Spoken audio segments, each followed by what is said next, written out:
Aalborg Havn har sammen med Aalborg Industri udviklet sig lige siden 1682, hvor byen fik rettigheder som købstad. Det gjorde det muligt for byen at handle med udlandet. Ligeledes galt det for Nørresundby, som i 1855 fik samme rettigheder.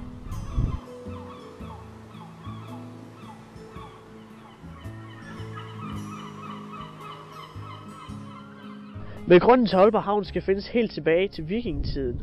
Dengang Aalborg hed Alebu. Byen lå optimalt i forhold til Limfjorden, hvor man har forbindelse til resten af Danmark, og Østerå, som der gav forbindelse til Himmerland. I starten blev havnen i Aalborg mest brugt som færgeforbindelse mellem Vendsyssel og Himmerland, og til fiskeri, som dog allerede i 1825 begyndte at ophøre.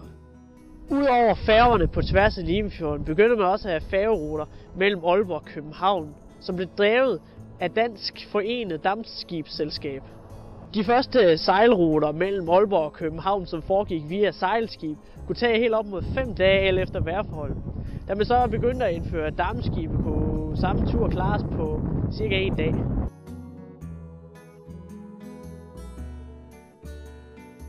Derudover havde DFDS Englandsruter, hvor de vigtigste gik til Newcastle og Leith, hvor Aalborg indgik i ruten.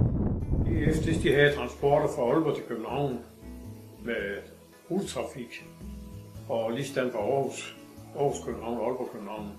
Og derfor havde de jo transport af kød til England, transport med flæsk, med smørdridler, og det stod også på i mange år, indtil op til krigen, hvor det begyndte at gå den anden vej.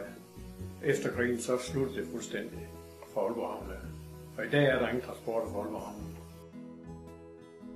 I 1865 blev man færdig med pontonbroen, som forbandt Himmerland og Vendsyssel.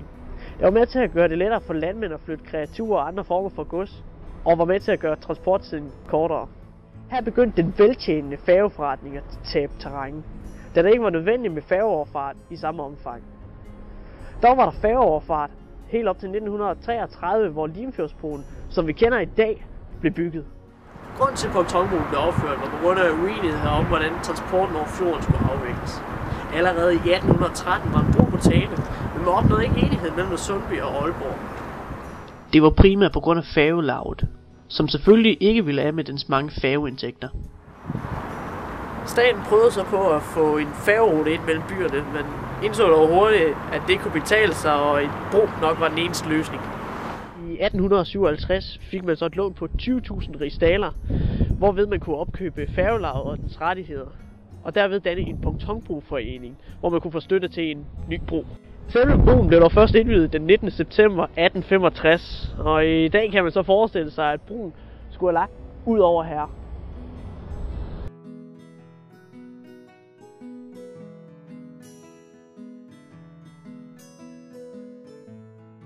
I 1890 tager industrien i Aalborg Havn for alvor fat, da cementfirmaet Aalborg Portland anlægger privathavn i Rørdal. Dette var den første store havn ud af 4 store privathavne, som har nær tilknytning og samarbejde med Aalborg Havn. Udover havnen i Rørdal fik Aalborg og Portland også lavet en havn på Nørresundby-siden. Dernæst i 1913 fik DAC lavet en havn, efterfulgt af Nefos havn i 1966. Grunden til, at de lå i Aalborg, var blandt andet, at råstofferne de var i Aalborg. Der var masser af kridt, som de skulle bruge. Det var både i Aalborg og Nørresundby-siden. Så på den måde kunne de etablere fabrikkerne. Og det gav en masse mulighed for sejlads fra Aalborg ud til udlandet gennem Limfjorden. Og det gav en masse ekstra arbejde i Aalborg Havn. Og cementfabrikken havde deres egen store skib, der sejlede cement ud. Med havnen ønskede man egen kontrol af logistikken over transporten af egne produkter. Men importerede og eksporterede nemlig så meget, at det bedre kunne betale sig at anlægge sine egne havnspladser. Eksempelvis var havnen i Rørdal så effektiv, at man blev ved med at udvide den helt op til 1974, hvor kajanlægget nåede en total længde på 840 meter. Sidst i 1930'erne eksperimenterede et firma med navn F.L. Schmidt med udvikling af råjern. Fremstillingen af råjern fungerede så godt, at man i 1941 omstillede al produktionen i Nordhavnen under ledelse af Aalborg Portland til fremstilling af råjern. Under hele 2. verdenskrig var Aalborg Portland leverandør til hele Danmark for brug af råjern. Produktionen af råjern fortsatte helt op til 1974, hvor Aalborg Portland måtte indstille produktionen på grund af, at de blev udkonkurreret af import og skrappe miljøkrav. De øvrige 2 havne, som var ejet af DAC og Nefo, var til henholdsvis produktion, opbevaring og eksportering af DAC's produkter. Den anden havn, som Nefo ejede, var til importering af kul og olie, som der skulle bruges på Nefos kraftværk. En anden havn, som ligger under Aalborg, er Grønlandshavnen, som ligger øst for Aalborg. Den er udelukket en statslig ejet havn under firmanavnet Kongelig Grønlandshandel, som har til opgave at forsyne Grønland med hverdagsvarer.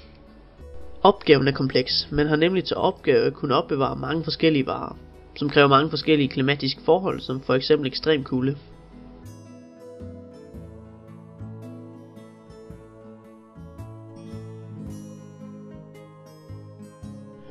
Hals Barre var også af stor betydning for Aalborg som havneby, og da man i 1980'erne oplevede en kraftig vækst i industrien i Aalborg Havn, blev man enige om, at det altså nu var på tide at gøre noget ved problemet. Problemet ved det berygtede Hals Barre var nemlig, at der var meget lavvandet. Hals Barre tillod altså kun en skibsdybde på 11 fod. Det var selvfølgelig et stort problem for Aalborg Havn, da man som følge af den kraftige vækst inden for industrien nu skulle have større skibe ind i havnen. Ja, indsejlen til Aalborg Havn var store problemer, fordi Hals Barre, indsejlen til Aalborg Havn, Hals Barre, den sandede til. Og for de store skibe kom ind, der skulle der ryddes op derude, og det var store økonomiske problemer for byen. Så de store firmaer, der er handel på med skibene, de var nødt til at spæde til økonomisk. Så det var et problem for Aalborg Havn. Man stillede altså nu et stort krav til at få gjort noget ved Hals Barre. Og i 1889 var man oppe på 17 fods dybde, og endelig i 1899 nåede man en dybde på 22 fod. Den første jernbaneforbindelse over Limfjorden var en udfordring at få færdig. Udfordringen var, der på bunden af Limfjorden var et mudderlag, som var 35 meter dybt, og som ikke ville kunne holde en bropiller op. I juni i 1874 var man klar til at begynde arbejdet med de første bropiller. Det var svært og avanceret arbejde, og intet sted i verden havde man bygget bropiller, som gik mere end 28 meter i dybden. Det tog 14 måneder med en gaseksplosion undervejs, før man nåede det faste bund efter 35 meters mudder. Den første jernbanebro var for sin tid verdens mest vanskelige ingeniørarbejde. Først 5 år efter begyndelsen af arbejdet stod broen færdig, og allerede i 1938 fik jernbanebroen afløser. Det gjorde den, fordi at der begyndte at komme nye store lokomotiver og lyntog, som var for tunge til den gamle bro. Tidligere fortalte vi om pontonbroen, som var den første bro mellem Himmerland og Vendsyssel. Allerede i 1915 var der tale om, at pontonbroen skulle erstattes af en fast bro, men første verdenskrig satte en stopper for projektet. I 1930 blev arbejdet med Limfjordsbroen indledt, efter både en designkonkurrence og lange forhandlinger. Broen stod færdig i 1933, hvor den blev indviet af selveste statsminister T.H. Stauning. Ja, Limfjordsbroen blev indviet i 1932, og før den tid havde man pontonbroen, så det var en stor forskel fra, at de nu kunne komme med alle mulige transport over broen. Og det er stor betydning både for Nørresundby for Aalborg og helt op nord for Skagen, fordi de kom med store transporter ned over til Aalborg. De første 2 år af broens levetid skulle man stadig betale for at komme over Limfjorden. Afgiften blev dog fjernet i 1935. I slutningen af 1950'erne udvidede man Limfjordsbroen, så den blev 4-spors i stedet for 2-spors. Derudover fik broen en makeover, hvor man blandt andet fjernede de gamle billetkontorer, som ikke var brugt længe, og man satte nye og mere elegante lysmaster op.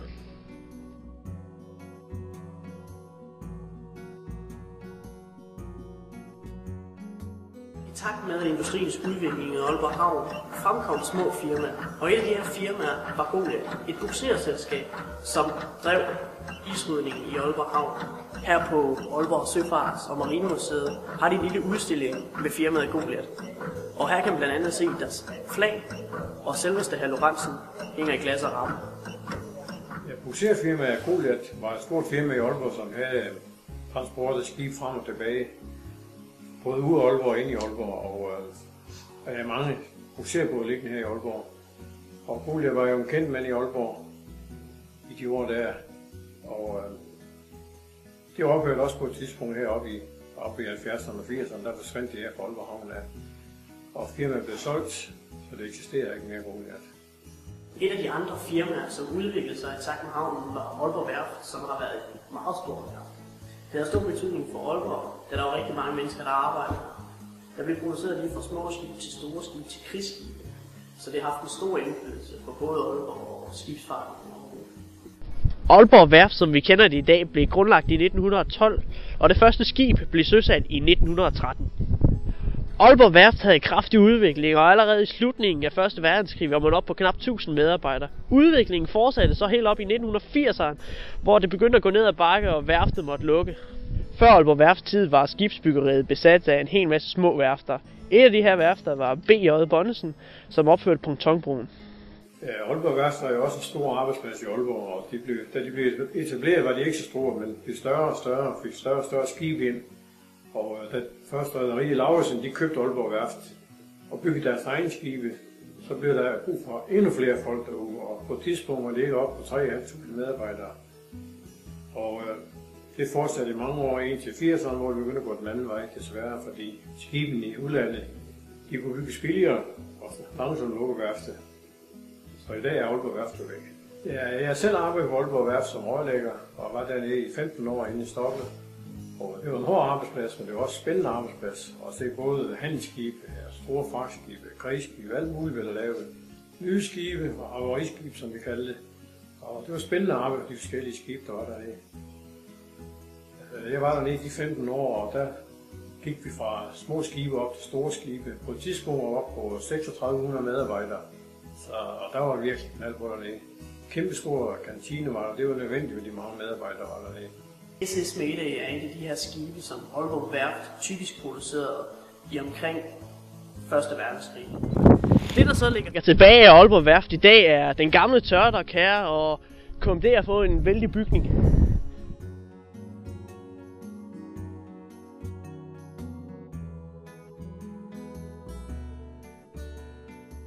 Før i tiden var hele havnefronten industri, og det primære mål var, at skibe skulle ligge til, så varer kunne blive lastet og losset.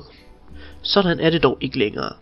Nu er havnefronten ved det gamle toldbod blevet omdannet til grønne områder, som det bliver brugt af alle Aalborgs indbyggere og turister, lige så snart vejret er godt nok. Selvom det i en periode var Aalborgs største virksomhed, er Aalborg Værft nu lukket. De fleste af bygningerne er væk, og nogle steder er erstattet af nye. Blandt andet Kommunedata, hvor man dog har valgt at designe bygningen, så den dok, der lå samme sted, stadig ligger der. Og man får fornemmelsen af, at det blev brugt til noget andet engang. Gennem de sidste år har man også revet meget af den gamle industri ned i Østhavnen. Her er planen, at man vil bygge Aalborgs Manhattan med højhuse, som skal indeholde boliger, uddannelse og erhverv. Der er meget fokus på at lade nogle af de gamle bygninger stå. Man giver dem så nyt liv, så de ikke bare står og forfalder. Den industrielle æra her på Aalborg Havn er forbi, og de gamle industribygninger er så småt ved at blive revet ned. Og der bliver gjort plads til kultur og nybyggeri, som for eksempel Musikkens Hus her bagved mig, som der er ved at blive opført.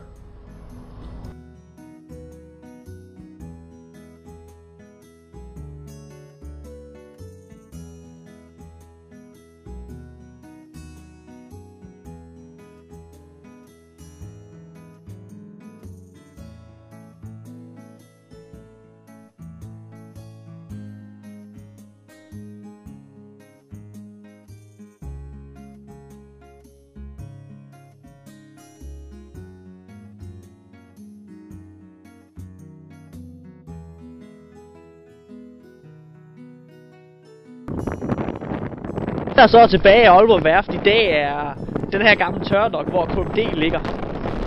No!